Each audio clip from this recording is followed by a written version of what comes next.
Hello, मी doctor Snehal वनकुद्रे, तुमची cardiac rehab specialist. हार्टकेअर गप्पा with doctor Snehal या कार्यक्रमात तुम्हा सगळ्यांचं खूप खूप स्वागत. आजचा आपला जो प्रश्न आहे तो खूपच कॉमनली विचारला गेलेला प्रश्न असतो. म्हणजे कोणता तर हार्ट अटॅकनंतर किंवा एन्जिओप्लास्टीनंतर कामाला कधी जायला हवं, हा प्रश्न बरेच पेशंट्स बऱ्याचदा विचारतात. सो काय होतं, जनरली काही पेशंट्स जे असतात ते ह्या समजुतीखाली जातात की बाबा आपला हार्ट अटॅक येऊन गेला आहे, एन्जिओप्लास्टी झाली आहे, म्हणजे आता आपल्याला 2-4 महिने तर आराम हा केला पाहिजे. तर काही पेशंट जे असतात ते असं विचार करतात की बरं वाटलं आहे, 15 दिवस झाले, बरं वाटायला लागलं, काही सिम्पटम्स नाही आहेत, आता मी कामाला जातो. तर कोणता अप्रोच बरोबर आहे? 2-3 महिने आराम करायचा अप्रोच बरोबर आहे की 15 दिवसांनी बरं वाटल्यावरती पुन्हा रिजॉईन करायचं ऑफिस? कोणता अप्रोच बरोबर आहे हे आपण आजच्या ह्या लाईव्हमध्ये समजून घेणार आहोत. सो सगळ्यात आधी हे समजून घेऊया की असा काही थंब रूल नाही आहे की एन्जिओप्लास्टीनंतर किंवा बायपासनंतर अमुक दिवसाने आपल्याला ऑफिस हे जॉईन केलं पाहिजे. असा कोणताच नियम किंवा असा कोणताच नंबर असा नाही आहे. का? कारण प्रत्येक पेशंट हा वेगळा असतो. कोणाचं एक्सरसाइज कपॅसिटी कमी झालेलं असतं, पंपिंग कपॅसिटी कमी झालेलं असतं, तर कुणाला BP कंट्रोलमध्ये नसतो. सो अशा वेगळे वेगळे इश्यूज हे हार्ट अटॅकनंतर किंवा एन्जिओप्लास्टीनंतर आपल्याला बघायला मिळतात. सो पेशंट्स प्रत्येक वेगळा असतो आणि पेशंट्सचे कंप्लेंट्स आणि चॅलेंजेससुद्धा वेगळे वेगळे असतात.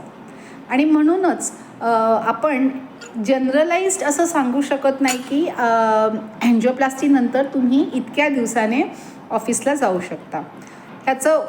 हे जे नंबर आहे हे प्रत्येक पेशंटला वेरी होऊ शकतो, डिपेंडिंग अपॉन की त्यांची काय सिच्युएशन आहे, त्यांची काय कंडिशन आहे आणि त्यांचे काय चॅलेंजेस त्या पॉईंटला आहेत. त्याचप्रमाणे पेशंटचा जॉब कसा आहे ह्याच्यावरती सुद्धा तो कधी रिजॉईन करू शकतो हे डिपेंड राहतं. म्हणजे काय तर काही पेशंट्स जे असतात ते IT मध्ये असतात, म्हणजे त्यांचं बैठं काम असतं जनरली. आणि काही पेशंट असतात त्यांचं जरा शारीरिक काम असतं, फिजिकल काम जास्त असतं, चालणं फिरणं जास्त असतं, वजन उचलणं असतं. सो अशा वेळेला काय होतं की ही गोष्टसुद्धा कन्सिडर करणं तितकंच महत्त्वाचं पडतं. आमच्याकडे एक पेशंट होते, त्यांचं असं फ्लोअरवरती काम होतं, म्हणजे ते एका शोरूममध्ये काम करायचे आणि त्यांना खूप शोरूममध्ये फिरायला लागायचं इकडे तिकडे, इवन वर खालीसुद्धा त्यांना करायला लागायचं. तर अशा पेशंटना तसं त्यांचं बघायला गेलं तर त्यांचं थोडंसं एक्सरसाइज म्हणजे हार्ट कपॅसिटी वगैरे तसं ओके होतं, चांगलं होतं, असं काही कॉम्प्लिकेटेड केस अशी काही नव्हती त्यांची. पण तरीसुद्धा त्यांना डॉक्टरांनी सांगितलं की तुम्ही 2 महिन्यानंतर काम सुरू करू शकता. त्याच उलट आणखीन एक पेशंट होते, ते IT मध्ये होते, त्यांचं बैठं काम होतं. सो ह्या पेशंटचं तर हार्टचं कंपिंग कपॅसिटी ही थोडी त्यामुळे थोडी मॉडरेट होती, म्हणजे थोडी कमी झाली होती.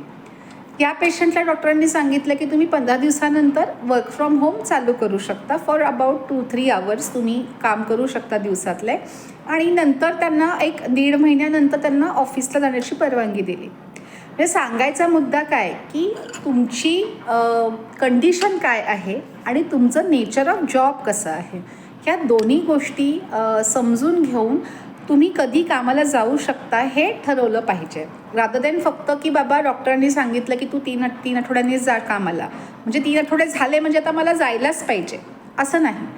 3 आठवड्यामध्ये बेसिकली तुमची स्थिती काय आहे, तुमचं किती रिकव्हरी झालेली आहे, तुम्ही केपेबल आहात का तुमचं जॉबचं नेचर जसं आहे ते त्याला फेस करण्यासाठी, ह्या सगळ्या गोष्टी पाहूनच आपण म्हणजे डॉक्टर्स जे असतात ते परवानगी देतात जॉब पुन्हा जॉईन करायला किंवा ते आणखीन थोडं डिले करायला सांगू शकतात. सो अशा वेळेला आपल्याला आपली परिस्थिती काय आहे हे समजून घेणं गरजेचं आहे. तर अशा वेळेला आपण 5 प्रश्न स्वतःला विचारू शकतो. हे कोणते? तर मला चालताना किंवा इतर कोणतीही ॲक्टिव्हिटी करताना खूप जास्त चेस्ट पेन होतं आहे का, किंवा असं काही प्रेशर फील होतं आहे का चेस्टमध्ये, हा पहिला प्रश्न. दुसरा प्रश्न म्हणजे थोडं चालल्यावरती मला अचानक असं ब्रेथलेसनेस फील होतो आहे का, म्हणजे खूप जास्त मला दम लागतो आहे का, हा दुसरा प्रश्न.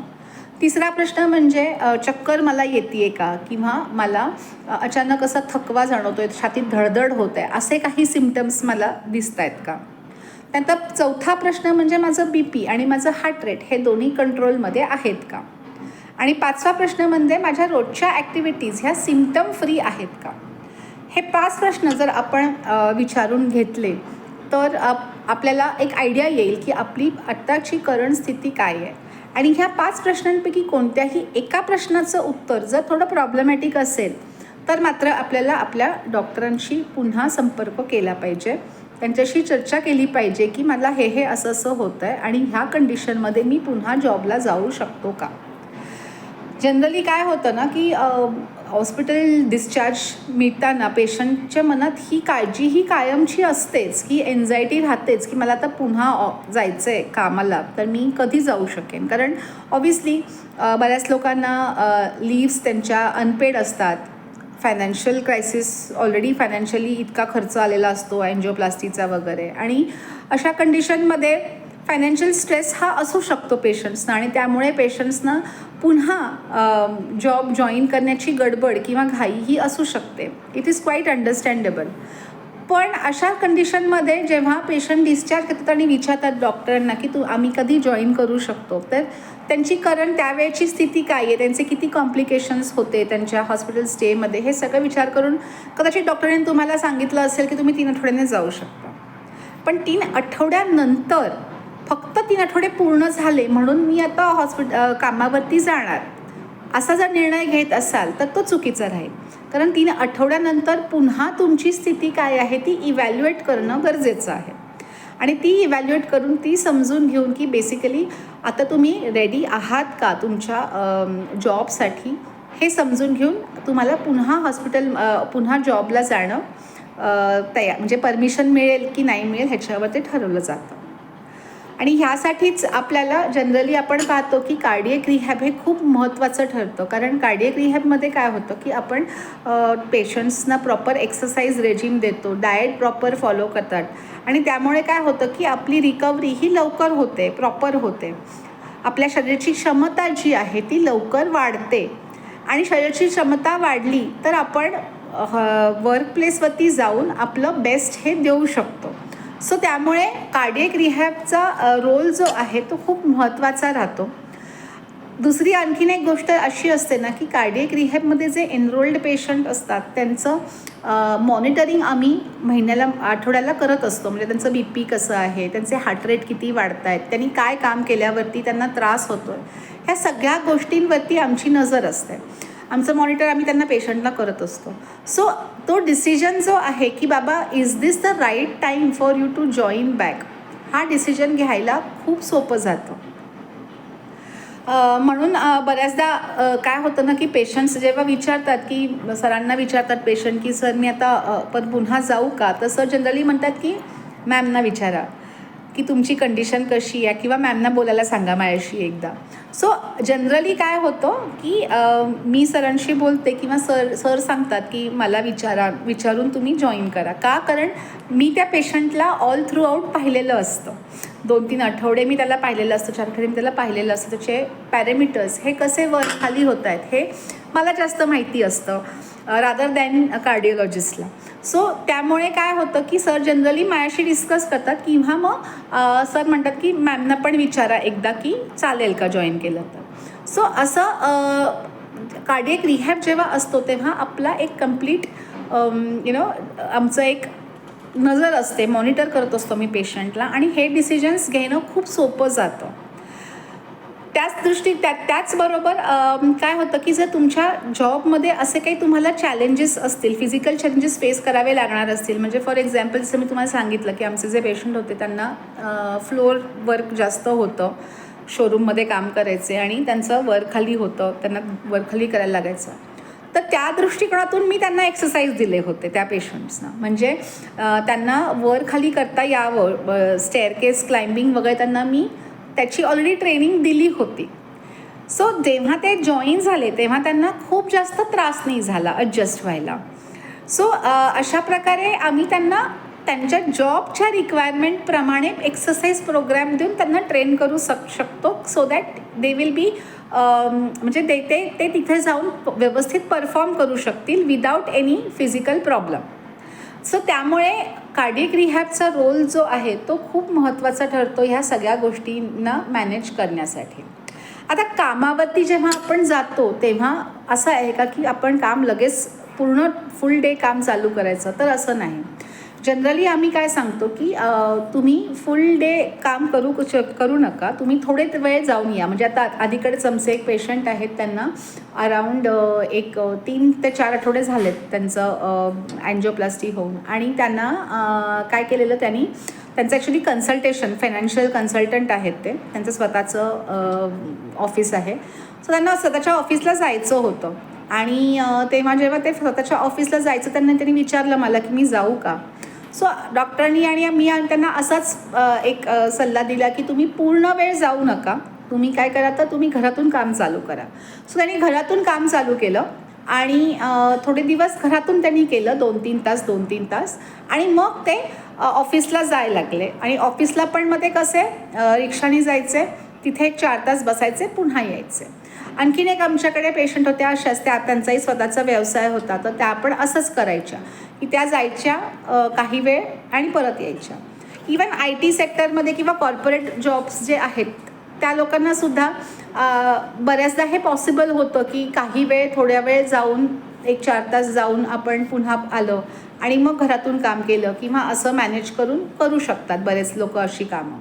सो अशा वेळेला आपण पेशंट्सना काय सांगतो की जेव्हा तुम्ही काम चालू करता तेव्हा तुम्ही फुल डे काम चालू करू नका, हळूहळू तुम्ही काम वाढवत राहा. तर ही एक गोष्ट खूप महत्त्वाची आहे. दुसरी गोष्ट एक महत्त्वाची अशी आहे की जेव्हा पेशंट्स पुन्हा कामाला जातात तर एकदम जास्त अचानक खूप लोडवालं काम करू नये, म्हणजे फिजिकल पण आणि मेंटल लोड येईल असं सुद्धा. म्हणजे आता एक उदाहरण द्यायचं झालं तर आमचे एक पेशंट होते ना, तर ते खूप हाय सिनियर पोझिशनला होते आणि त्यांचं नेचर ऑफ जॉब असं होता, त्यांचा प्रोफाईल असा होता की त्यांना बरेचसे काही प्रोजेक्ट्स पाहायला लागायचे. इंटरनॅशनल त्यांचे काहीतरी ग्लोबली त्यांचे आर्ट प्रोजेक्ट्स वगैरे चालू होते आणि त्यांना पाहायला लागायचे ते. सो ते खूप एका रिस्पॉन्सिबल आणि खूप सिनियर पोझिशनला होते. सो आफ्टर अँजिओप्लास्टी जेव्हा त्यांना सांगितलं की इतका स्ट्रेस ह्या पॉईंटला तुम्हाला चांगला नाही आहे, तर त्यांनी ॲक्च्युली काय केलं की त्यांनी त्यांच्या सिनियर्सशी बोलून त्यांचा प्रोफाईल चेंज करून घेतला, जॉब प्रोफाईल. म्हणजे त्यांनी तो रोल चेंज करून घेतला आणि त्यांचे काही प्रोजेक्ट्स त्यांनी कमी करून घेतले. सो तुम्ही असंही काही करू शकता की जर खूप जास्त स्ट्रेसफुल जॉब असेल तर आयदर तुमचा रोल चेंज होतो आहे का, किंवा काही काम थोडंसं काही प्रोजेक्ट्स कमी होत आहेत का, किंवा त्याबदली मी दुसरं काहीतरी बघतो which is not very physically आणि मेंटली स्ट्रेसफुल. असं काही करणं गरजेचं राहतं थोडे काही दिवसासाठी. म्हणजे तुम्ही अगदीच इमिडिएटली आफ्टर एन्जिओप्लास्टी बायपास तुम्हाला एकदम तुम्ही स्ट्रेसफुल जॉब तो नाही करणार. So this is also very important point. त्यानंतर बऱ्याचदा असं पेशंट्सना वाटतं की मला आता काही सिम्पटम्स नाही आहेत, म्हणजे मी आता फिट आहे जाण्यासाठी हॉस्पिटलला. तर असं जनरली असं आपण नाही म्हणू शकत, कारण फक्तच सिम्पटम्स नाही आहेत म्हणजे फिट आहे असा ह्याचा अर्थ होत नाही. सिम्पटम्स नाही आहेत म्हणजे चांगली गोष्ट आहे, पण काही पेशंट्सना आपल्याला त्यांची फिजिकल कपॅसिटी किती आहे हे पाहणं गरजेचं राहतं. जसं मी तुम्हाला सांगितलं की आमचे पेशंट होते ज्यांना वरखाली करायला लागायचं, किंवा आणखीन एक पेशंट होते ज्यांना जिने त्यांच्याकडे लिफ्ट नव्हती तर त्यांना 3 मजले उतरून आणि पुन्हा चढावे लागायचे जॉबला जायचं असेल तर. सो अशा काही सर्कमस्टन्सेस असतात ज्याच्यामध्ये फिजिकल कपॅसिटी आपली चांगली लागते, किंवा असं काही जॉबचं नेचर असतं जिथे आपल्याला शारीरिक कष्ट हे करावे लागणार असतात. तर अशा कंडिशनमध्ये आपल्याला आपली फिजिकल कपॅसिटी चांगली आहे का हे बघणं खूप गरजेचं राहतं. सो फक्त सिम्पटम नाही आहेत, म्हणजे मला छातीत दुखत नाही आहे, किंवा मला धडधडत नाही आहे छातीत, मला चक्कर येत नाही आहे, मला थकवा जाणवत नाही आहे, म्हणजे मी आता पुन्हा करू शकेन हे सगळं, म्हणजे ऑफिसला जाऊ शकेन असं नाही. तर पण जर तुमची फिजिकल कपॅसिटी पण तितकी पाहिजे, तुमची एक्सरसाइज कपॅसिटी पण तितकी चांगली झाली पाहिजे. आणि म्हणूनच आपण काय म्हणतो की ऑफिसला जाऊन काम करायच्या आधी तुम्हाला ॲटलिस्ट तुमचं वॉकिंग जे आहे किंवा तुम्ही जो काही एक्सरसाइज करत असाल तो तुमचा व्यवस्थित तुम्ही केला पाहिजे. तुम्ही ब्रिस्क वॉकिंग केलं पाहिजे. इतकंच नाही तर तुमचा हार्ट रेटचा रिस्पॉन्स आणि बीपीचा रिस्पॉन्स टू द एक्सरसाइज हा नॉर्मल राहायला पाहिजे. हे सगळे पॅरामीटर्स जर प्रॉपर असतील, एक्सरसाइज कपॅसिटी वाढली असेल, शारीरिक काम करायची कपॅसिटी वाढली असेल, तर मग आपण तुम्हाला सेफली एक्सरसाइज सेफली ऑफिसला तुम्हाला जायला परवानगी देऊ शकतो. तर आता समजा जर तुम्ही ऑफिसला जाताय तर तुम्ही कोणत्या गोष्टी म्हणजे काळजी घेतली पाहिजे. जसं मी तुम्हाला म्हटलं की अचानक हेवी लोड नाही घेतलं पाहिजे. दिस इज वन थिंग. दुसरी गोष्ट राहते की लॉंग कंटिन्युअस आवर्स हे काम नाही केलं पाहिजे इमिजिएटली. तिसरी गोष्ट अशी राहते की हायड्रेशन आणि मील्स हे तुम्ही व्यवस्थित लक्ष दिलं पाहिजे. बेसिकली काय होतं ना की खूप जास्त लोड असेल किंवा आपण ऑफिसला गेलं तर आपलं कधी कधी मील्स मिस होऊ शकतात, किंवा आपण जेव्हा घरी असतो तेव्हा आपण डाएट वगैरे व्यवस्थित फॉलो करतो आणि तेच आपण ऑफिसला गेलं की मग मात्र आपल्याला चॅलेंजेस येतात की आपण आता हा डाएट कसा फॉलो करायचा. सो अशा वेळेला आमच्या डायटिशियन्ससुद्धा खूप मदत करतात. म्हणजे डायटिशियन्स पण आपल्याला एक असा मील प्लॅन करून देतात की जो तुम्हाला इवन ऑफिसमध्ये फॉलो करायला सोपा राहतो. सो ते तुम्ही कसं करायचं त्याच्यासाठी मदत जी आहे ती डायटिशियन तुम्हाला करू शकतात. सो आपण जे घरी फॉलो करायचो तसंच आपण ऑफिसमध्ये फॉलो करू शकतोय का हे सुद्धा आपल्याला चेक केलं पाहिजे आणि त्याप्रमाणे आपलं जे डाएट आहे ते मेंटेन ठेवलं पाहिजे. पाण्याचा इनटेक हा सुद्धा महत्त्वाचा आहे, कारण काही पेशंट्सना आपण पाणी लिमिटेड प्यायला सांगतो. म्हणजे हार्ट फेलियर पेशंट वगैरे असले तर जनरली आपण काय सांगतो की तुम्ही 1.5 लिटर पाणी प्या किंवा 2 लिटर पाणी प्या असं आपण जनरली सांगतो. डॉक्टर सांगतात. सो हे सगळ्या गोष्टी ज्या आहेत, तुमची जी पथ्य आहे ती तुम्हाला पाळता आली पाहिजेत even at the work place. Sir औषधं जी आहेत ती आपण स्वतःहून बंद केली नाही पाहिजेत, कारण बऱ्याचदा असा समज होतो की मला आता बरं वाटतं आहे, मी तर आता चालतो आहे अर्धा पाऊण तास, सो मला औषधांची काही गरज नाही. तर औषधं बंद करू नका. स्मोकिंग करत असाल तर स्मोकिंग अजिबात करू शकत नाही. आणि कामाच्या प्रेशरमध्ये सगळ्यात महत्त्वाचं म्हणजे कामाच्या प्रेशरमध्ये आपल्या बॉडी सिग्नल्सना इग्नोर करू नका. बऱ्याचदा काय होतं ना की आपण कामाला लागलो की आपल्याला वाटतं की अरे इट्स ओके, सगळं तर झालं सगळं व्यवस्थित. पण काय होतं की कधी कधी आपला बॉडी आपल्याला काही सिग्नल्स देत असतात किंवा लाईक काय होऊ शकतं तर सिम्पटम्स म्हणजे छातीत दुखणं किंवा प्रेशर येणं किंवा अचानक पेन्स येणे छातीमध्ये किंवा अचानक ब्रेथलेसनेस वाढतो आहे किंवा काम करून आल्यावरती खूप जास्त थकवा जाणवणं, हे जे काही सिम्पटम्स आहेत हे त्याच्याकडे दुर्लक्ष प्लीज करू नका. आमच्याकडे पेशंट होते असे एक ज्यांना ना त्यांना ते घरी होते, सगळं व्यवस्थित फॉलो व्हायचं, काही सिम्पटम नव्हते, ब्रेथलेसनेस नव्हता, थकवा जाणवत नव्हता, काही चेस्ट पेन नव्हता, काही सिम्पटम्स नव्हते. त्यांना आम्ही ऑफिसला जायला परवानगी दिली आणि जेव्हा ते ऑफिसला जायला लागले, जाऊन आले तर त्यांना काय व्हायला लागलं, त्यांना लिटरली ते थकून जात होते खूप जास्त घरी आल्यावरती, की त्यांना खूप थकवा जाणवायला लागला. मग अशा वेळी त्यांनी 2-3दा ही कंप्लेंट सांगितली की बाबा मी ऑफिसला जातो आहे पण मला थकवा जाणवतो आहे. मग अशा वेळेला मी काय केलं ना, त्यांचा थोडासा वॉक जो आहे तो कमी केला. ते काय करायचे, सकाळी वॉकला जायचे आणि वॉकला जाऊन आल्यानंतर ब्रेकफास्ट करून ऑफिसला जायचे आणि ऑफिसमध्ये सुद्धा त्यांचं फिरतं काम होतं. सो ते फिरायचे आणि संध्याकाळी आले की ते कम्प्लिटली ड्रेन्ड आउट व्हायचे. सो मी त्यांना थोडं सांगितलं की तुमचा जो सकाळचा वॉक आहे तो थोडा कमी करा. आणि ॲट द सेम टाईम आमच्या ज्या डायटिशियन्स ज्या आहेत त्यांनी त्यांचं जे हे होतं डाएट होतं त्याच्यामध्ये त्यांनी काही अजून प्रोटीन्स त्यांना ॲड केले. सो अशा प्रकारे त्यांना आम्ही थोडं गाईड केलं आणि त्यांचा ती कंप्लेंट होती थकव्याची ती हळूहळू कमी केली. सो हे सिम्पटम्स जे आहेत ह्याच्याकडे लक्ष दिलं पाहिजे अशा कामावरती गेल्यावरती सुद्धा, आणि त्याच्याकडे दुर्लक्ष जे आहे ते नाही केला पाहिजे. एक महत्त्वाचा गैरसमज जो पेशंट्समध्ये असतो तो म्हणजे हार्ट अटॅक नंतर पुन्हा काम सुरू केलं तर पुन्हा हार्ट अटॅक येईल, हे काही पेशंट्सच्या मनात हा गैरसमज असतो. तर असं नाही आहे. तुमची जर रिकव्हरी चांगली झाली असेल तर तुम्हाला काही त्रास होत नाही. तुम्ही तुमचे पूर्वी जे काही काम करायचा ते तुम्ही सगळं काम हे व्यवस्थितपणे आत्तासुद्धा करू शकता. सो टेक होम मेसेज काय आजच्या लाईव्हचा, तर की हार्ट अटॅकनंतर काम करण्यानंतर परवानगीची अशी काही फिक्स्ड जी काही डेट असते किंवा ते काही वेळ असते असं काही नाही आहे. प्रत्येक पेशंटला त्यांच्या कंडिशननुसार आणि त्यांच्या नेचर ऑफ जॉबनुसार आपण कधी जॉईन करायचं हे ठरवलं जातं. आणि त्यानंतर काय असू शकतं की डेस्क जॉब असणारे पेशंट्स आणि फिजिकल वर्क असणारे पेशंट ह्यांचे जे काही प्लॅन्स असतात म्हणजे रिकव्हरी प्लॅन असतात ते वेगळे असू शकतात. आणि वेगळे असू शकल्यामुळे त्यांची जॉईनिंग डेटसुद्धा ही वेगळी असू शकते. रिजॉईनिंग डेटसुद्धा जी आहे ती वेगळी असू शकते. आणि मला बरं वाटतं आहे म्हणून मी फिट आहे, आता मला हॉस्पिटलला जायला पाहिजे, हा जो ॲटिट्यूड आहे हा डेफिनेटली रॉंग आहे. आपली एक्सरसाइज कपॅसिटी किती आहे त्याचं असेसमेंट केलं पाहिजे. त्यातलं समजून घेतलं पाहिजे की तुम्हाला काय सिम्पटम्स आहेत, एक्सरसाइज कपॅसिटी किती आहे, तुमचं जॉबचं नेचर काय आहे आणि तुमची रिकव्हरी कशी चालली आहे, ह्या सगळ्या गोष्टी समजून घेऊनच आपण कधी जॉईन करायचं ह्याचं डिसिजन हे घेतलं पाहिजे.